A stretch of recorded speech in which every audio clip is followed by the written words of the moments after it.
foto-foto ada beberapa hapus kan, saya suruh hapus. Masa ustazah hiburan artis Korea dan nanti kalau dikumpulkan sama artis Korea gimana?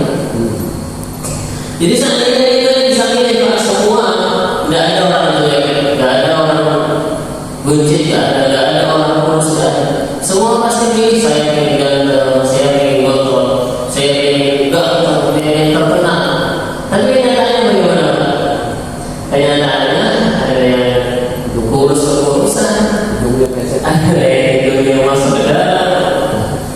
Saya pernah kemarin Pak keluar beberapa hari, saya ketemu orang kecilnya kayak gitu-gitu itu Pak. Saya kira itu dulu itu editan. Ternyata betul ada orang bocil-bocil seperti itu. Ada di mana? Saya pernah ketemu, Masya Allah. Saya dalam hati alhamdulillah ada yang ini.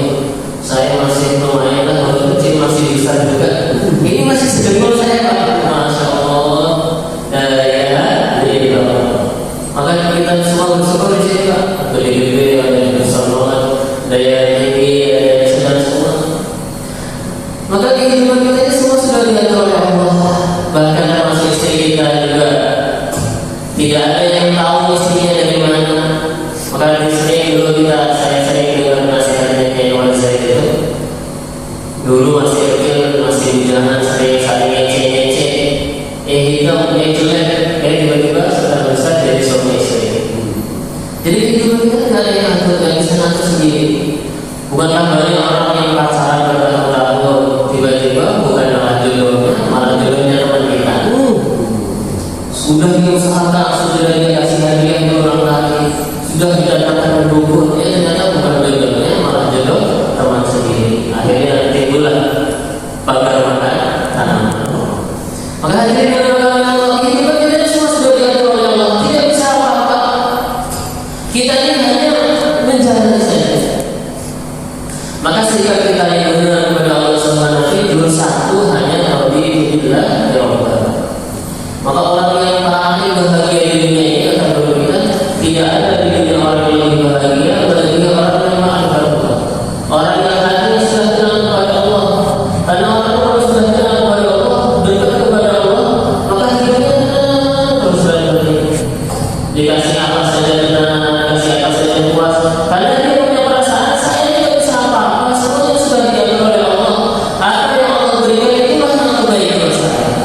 Sehingga dia menghadapi semuanya itu dengan ikhlas dan biasa. Karena dia punya perasaan Allah tidak yang maha bijaksana, apa yang Allah berikan itulah yang terbaik buat kita. Maka hadirin yang dimuliakan oleh Allah Subhanahu wa taala, perkara ini perlu kita tanamkan dalam hati kita bersama. Bahwasanya kita ini hanya hamba Allah, tidak bisa apa-apa, tidak punya apa-apa. Bahkan nanti kita pun semua kita akan menghadap kepada Allah, itu juga kita tidak bisa apa-apa. Kalau sudah datang keputusan Allah, sudah datang ijra'il untuk kita, maka kita tidak bisa mengelaknya. Fa'idha ja'a ajaluhum fala yastaghfiruna wala yastaghfirun. Kalau sudah datang ijra'il, maka tidak bisa ditawar lagi, tidak bisa dikabulkan, tidak bisa diundurkan lagi.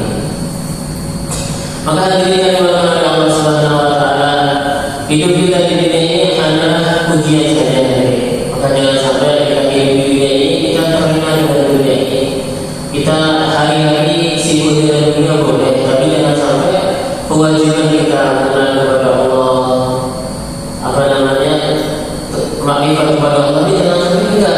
Orang kalau nggak makrifat Allah, maka hidupnya itu malah nggak akhir, hidupnya sengsara terus. Coba kalau kita lihat orang yang sibuk dengan dunia itu, apakah hidupnya ada apa? Enggak, tambah kurang, tambah sengsara, tambah ini, tambah itu, tambah kurang terus. Coba kalau kita lihat orang kaya, Masya Allah, mobilnya satu masih kurang, tambah lagi dua, mobil dua kurang, tambah tiga, rumahnya satu kurang, tambah dua lagi, rumahnya dua tambah lagi tiga. Di Kalimantan Selatan itu ada namanya di rumahnya itu kalau nggak salah ada 2 hektar besarnya. Padahal yang ditinggali berapa? Ya sebetulnya kita ya. Bahkan rata-rata di mana-mana orang itu kalau kaya rumahnya jadi tempati, karena dia sering kemana-mana, sering di hotel, sering di sana, sering di sini. Akhirnya rumahnya juga nggak ditempati. Jadi kebahagiaan itu bukanlah dengan kekayaan, bukan dengan harta benda. Maka bagi Rasulullah SAW bersabda,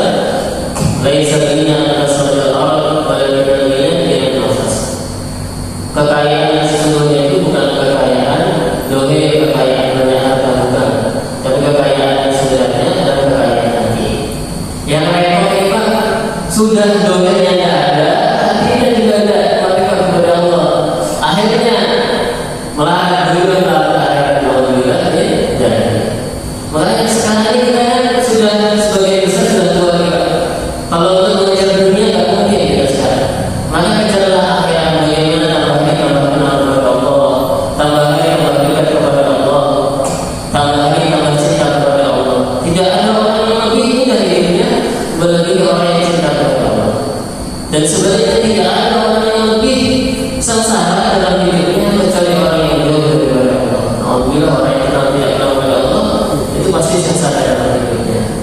Maka kita gunakan kisah-kisah hidup kita ini bagaimana tambah cinta kepada Allah. Allah dan yang antara cinta kepada Allah biar Allah cinta kepada kita adalah ikut dengan sunnah Nabi baginda Nabi Muhammad sallallahu alaihi wasallam.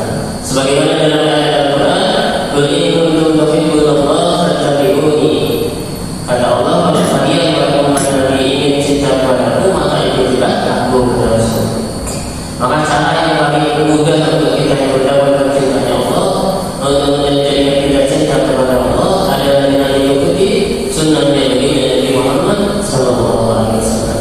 Sunnahnya Nabi Muhammad sallallahu alaihi wasallam banyak sekali, dan di antara yang paling besar adalah dakwah.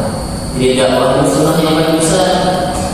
Di dalam Al-Quran Allah SWT berfirman, "Qul hadhihi sabili ad'u ila Allah."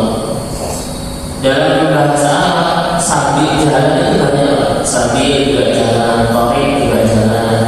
Lebih banyak lagi yang saya tahu juga. Tapi kata para ulama, apa bedanya sabil dan thariq? Kalau di situ pakai sabili, bukan pakai thariq.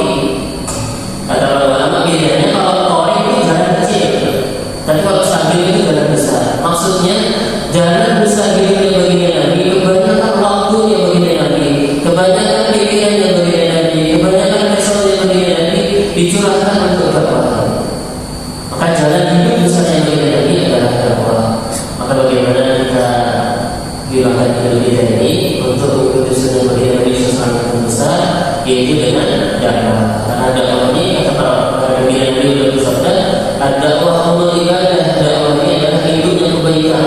Kalau sudah dakwahnya sudah hidup, sudah dijalankan, maka semua kebaikan akan pelan-pelan akan dia wujudkan.